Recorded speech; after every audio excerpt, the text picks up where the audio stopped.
Welcome to Life Stories, where sometimes the biggest lies are born from the deepest love.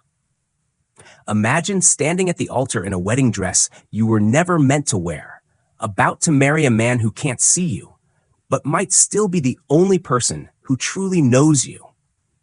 What would you do if your heart began to fall? Not for the man you deceived, but for the way he listened when no one else ever had. This is a story about identity, betrayal, and a love that bloomed in the dark, where every truth risks everything, and silence speaks louder than sight. Stay with us until the end, because what begins as a lie might just become the one thing real enough to change a life forever. Now, let's begin. The dress didn't fit. Not really. Not the way a wedding dress should hug a woman who's in love. It clung to Evelyn like guilt, tight across the chest, suffocating at the throat. The mirror in the bridal suite at St. Augustine Chapel didn't reflect a radiant bride. It revealed a prisoner. Her mother's hand was wrapped around her wrist, bone white and trembling from rage rather than nerves. "Sierra's not coming," she hissed. "You will walk down that aisle, Evelyn, now." Evelyn didn't respond. Her voice had vanished somewhere between the third assistant powdering her cheeks and the click of the cathedral doors locking behind them. Her sister, Sierra, stood at the threshold, arms folded, chin lifted, gaze like ice. "You always wanted the spotlight, didn't you?" Sierra's voice dripped honey and venom. "Play the part. Just don't forget your lines." She hadn't wanted this. Not the white dress. Not the glimmering ceremony broadcast to socialites and the Westwood family fortune's cold investors. And certainly not Grant Westwood. Blind, powerful, and entirely unaware that the woman he was marrying wasn't the one he'd spoken to on the phone for 6 months. He believed Evelyn was Sierra, the sister who couldn't be bothered to love him, but was more than willing to claim his last name on paper. Evelyn had practiced Sierra's voice for weeks, toning her softness into sharpness, curbing every instinct to care. Her mother had drilled it into her. Don't smile too warmly. Don't touch too gently. Sierra doesn't do affection. She does control. Evelyn had repeated that phrase so often in her head, she wasn't sure who she was anymore. When the wedding march began, Evelyn floated, not toward love, but obligation. The scent of lilies in the cathedral clawed at her lungs. The weight of her heels felt like shackles. Grant stood waiting, still and austere, with that unreadable expression of a man who saw through walls even if he couldn't see faces. The vows came faster than expected. "Do, Evelyn Quinn." "No, not Evelyn." "Do you, Sierra Quinn, take Grant Westwood." Evelyn's throat tightened. Her mother's nod came like a trigger. So did Sierra's barely hidden smirk from the back row. Evelyn whispered, "I do." Grant turned his face toward her as if he'd heard something no one else had. "Why are you shaking?" he murmured, his voice smooth but anchored. "Are you afraid I'll see you?" Her breath caught. He didn't smile. He didn't squeeze her hand, but he didn't pull away either. After the ceremony, the world blurred. A stretch limo, congratulations from strangers, champagne she didn't drink. The drive to the Westwood estate passed in silence. He sat beside her like a sculpture, eyes closed, posture alert. Evelyn tried not to breathe too loudly, knowing he could hear everything. Every rustle of her gown, every shift of her body, every lie beneath her skin. The mansion was colder than she imagined. Too perfect, like a place no one really lived. The staff bowed, welcomed her as Mrs. Westwood. Evelyn wanted to scream. She wasn't a wife. She was a stand-in. Dinner was a ceremony in itself. 2 porcelain plates, no music, no toast. Just his voice slicing through the stillness. "Your voice, it's changed." She froze. "It's just exhaustion." "And your perfume." "I forgot the usual one." He nodded again, slow, deliberate, but she could feel the air thicken between them. "Do you remember our first phone call?" She reached for a memory that wasn't hers. "You told me about Paris. I said I wanted to open a bookstore by the lake." He tilted his head. "Sierra never said that." Evelyn's fork slipped. Grant didn't flinch.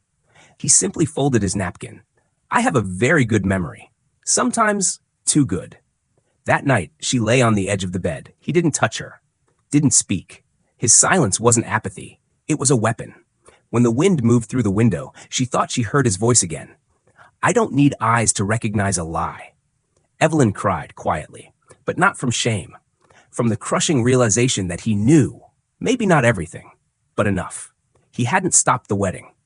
He hadn't exposed her. Why? The next morning, he acted the part, husband, kind, measured. Yet Evelyn noticed things, the way he paused before she spoke, as if bracing for a different voice. The way he lingered near doorways, as if waiting to catch a shadow that never appeared.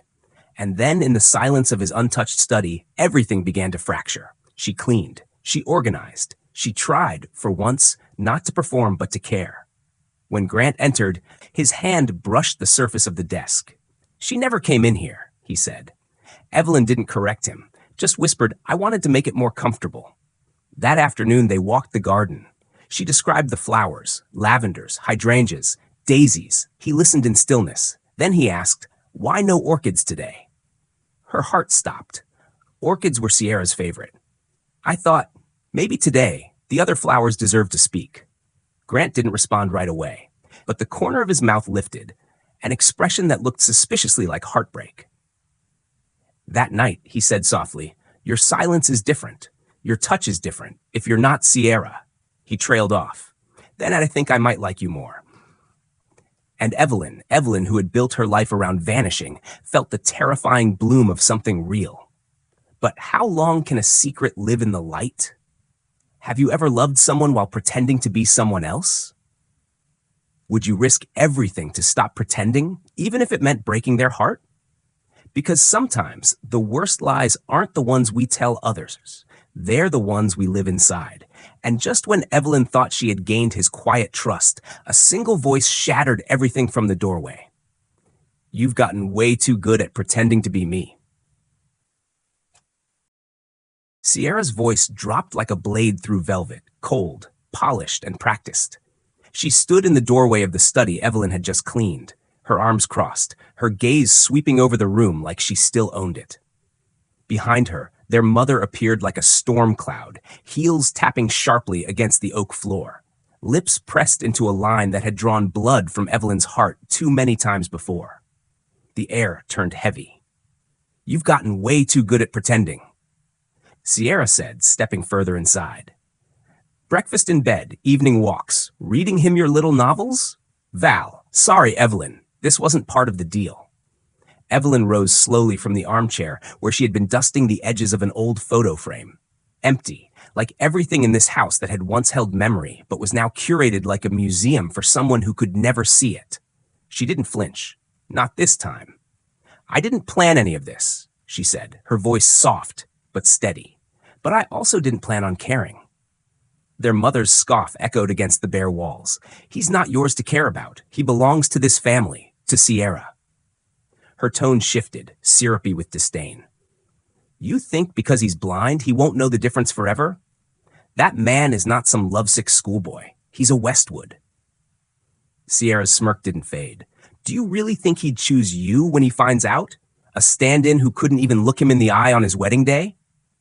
Evelyn's hands curled at her sides. "He deserves to be loved, genuinely, not as a trophy or an investment." "Spare me the fairy tale," Sierra spat. "You were always second best. You don't get to rewrite the ending now just because you learned how to boil his tea and fake a sigh in the right places." Silence fell like a slap. And then Evelyn did something she had never done in all her years of living in her sister's shadow. She looked up, not with defiance, but clarity. "If he finds out everything and still walks away, I'll live with that. But at least I loved him honestly, even if it began with a lie." The words shook the air. Their mother's expression cracked for a split second before hardening. She turned, muttering something about fixing this mess, and swept out the room. Sierra lingered, gaze heavy with something Evelyn couldn't read. Not anger, not jealousy. Perhaps, for the first time, fear. When the door finally closed, Evelyn stood alone in the room she'd brought back to life. Her breath came in slow, measured waves, but her heart was a wildfire. That night, she didn't sleep. Not from fear of being exposed. She knew that would come soon. But from the ache of knowing that no matter how genuine her love had become, it had been built on someone else's name. At dawn, she found herself on the back porch, staring out at the garden, the lavender wilting in early frost. She hugged her knees to her chest, feeling like the imposter everyone accused her of being. Then she heard footsteps, slow, deliberate. Grant. He sat beside her without a word, close enough to feel the warmth of his coat, but not close enough to touch. He didn't speak right away, just let the silence grow between them, thick and pulsing.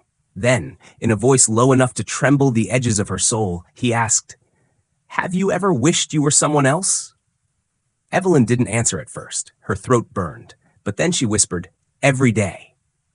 Grant's face turned slightly toward her. His eyes, still blind, still closed to the world, looked softer than she'd ever seen them.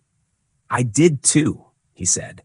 "Before I lost my sight, I thought being someone else might fix everything. Now, I think maybe seeing too much was the real problem." She turned toward him, desperate to speak, to ask him what he meant. But he was already standing, brushing the cold from his coat. "I'm leaving for Zurich tomorrow," he said. "The procedure is scheduled for Thursday." Evelyn froze. Zurich. The surgery. She had known it was coming, but hearing it aloud turned her spine to glass. "You're really doing it?" "I have to," he replied. "Not because I want to see the world again, but because I need to know if I can still trust it." Her voice cracked as she stood. "And what if you open your eyes and I'm not who you thought I was?" He turned to her, still unable to see, but somehow more piercing than ever. "Then I'll know the truth, and the truth will be enough." But Evelyn wasn't so sure, because sometimes the truth doesn't set you free. It just shows you how many chains were real all along. Have you ever had to choose between telling the truth and keeping the one thing you love most? As Grant boards the plane, and the last thread of Evelyn's secret hangs by a breath, a voice from the hallway changes everything. If he sees you and still chooses you, then maybe you were the real bride all along. The hospital room in Zurich was brighter than Evelyn expected, floor-to-ceiling windows casting soft gold over white linens and chrome fixtures. Outside, the mountains loomed like quiet witnesses. Inside, time held its breath. She sat beside Grant's bed, hands clenched in her lap, the same way she had every day for the past week. She hadn't worn perfume, no designer dress, no borrowed voice, just Evelyn, bare, exposed, waiting for a truth she couldn't control. The doctors removed the bandages in silence, one layer, then another, until nothing stood between Grant and the world he hadn't seen in over 2 years. He kept his eyes closed for a long moment, the kind of pause that feels like a held confession. Then, slowly, he opened them. Light hit him hard. He blinked, squinted. Then his gaze moved, carefully, deliberately, searching the room. Evelyn's pulse quickened. She wanted to run. She wanted to hide behind the woman she had pretended to be. But she stayed. Then it happened. His eyes found her. No gasp, no shock, no fury, just a look. Steady. Piercing. Devastatingly quiet. "You're not Sierra," he said. She broke. Not into sobs, but into silence, her body folding under the weight of everything she hadn't said. She turned away, gripping the armrest as if it might keep her from falling apart. "I'm sorry," she whispered. "I never meant for it to go this far. I was supposed to disappear after the ceremony. I didn't know." "That I would matter?" His voice wasn't angry. It was bare, wounded. Evelyn shook her head. "That you would matter this much to me. I never loved anyone before. Not like this. Not when it wasn't allowed." He stood slowly, adjusting to the light. His steps were unsure, but his gaze was unwavering. "Why didn't you tell me?" "Because you were supposed to hate me," she said, her voice breaking. "And I was afraid that maybe you wouldn't." Grant stopped in front of her. He didn't touch her. He didn't speak. But the air around them shifted. She raised her eyes to meet his. There were tears there. Hers, not his. He didn't cry. Not then. Not when the lie fell apart. Only when he whispered, "I waited in the dark for someone to tell me the truth. I just didn't know it would come from the lie itself." They returned to the States 2 weeks later. Not as a couple. Not as strangers. But as something in between. Two people who had seen each other more clearly in blindness than in light. Evelyn didn't move back into the Westwood estate. She rented a small apartment near the edge of the city, filled it with books and light and silence she could choose. Some days Grant called. Some days he didn't. When he did, they talked like people who had once loved across an abyss, careful but never quite the same. Months passed. One winter morning, Evelyn received a letter. A single sheet, no signature, just handwriting she knew by heart. I finally understand why silence is sometimes the loudest thing we say. I'm opening a center by the lake. We could use someone who understands how to guide others without leading them. Come, if you want to be seen, not watched. She folded the letter and held it against her chest. It didn't feel like a second chance. It felt like something rarer, an invitation without demand. 6 months later, she stood by the lake, Grant beside her, watching a group of blind students trail their fingers along the fence line, counting steps, laughing when one tripped into the grass and declared it a shortcut. Evelyn hadn't known this version of Grant. Warmer, looser, still composed, but in a way that let the light in through the cracks. He didn't ask for her forgiveness again. She didn't ask for his. They built something new, not from the ashes, but from the parts that had never burned. On the anniversary of their wedding, 1 year since the day she lied in silk and diamonds, he met her in the garden behind the center. The sun had begun to set, painting the trees in copper and fire. He handed her a small box. Inside was a ring. Not gold, not platinum, just wood carved from the trees that framed their home now. Light, simple, true.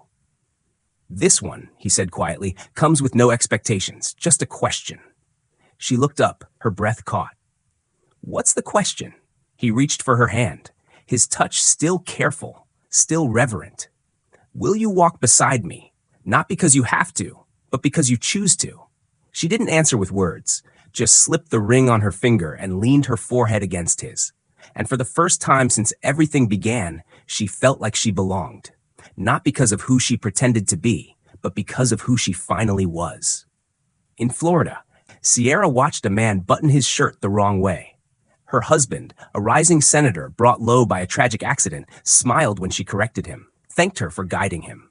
Every day, she dressed him, described sunsets, poured tea, and every day she heard his voice call her his light. One morning, a news segment played faintly from the kitchen. Entrepreneur Grant Westwood and Evelyn Quinn honored for their work at the Harbor Light Center in Oregon. Sierra froze, a teacup in her hand. She didn't cry. She didn't smile. She simply poured the tea, placed it gently in her husband's hands, and whispered, "Funny how the blind ones always seem to see better than the rest of us." How did this story leave you feeling? And do you believe redemption can come from even the deepest deception? If you love this story, comment 100 to let us know. We'd love to hear where you're watching from. What country are you in? Don't forget to share this with a friend who believes in second chances. Thank you for watching Life Stories.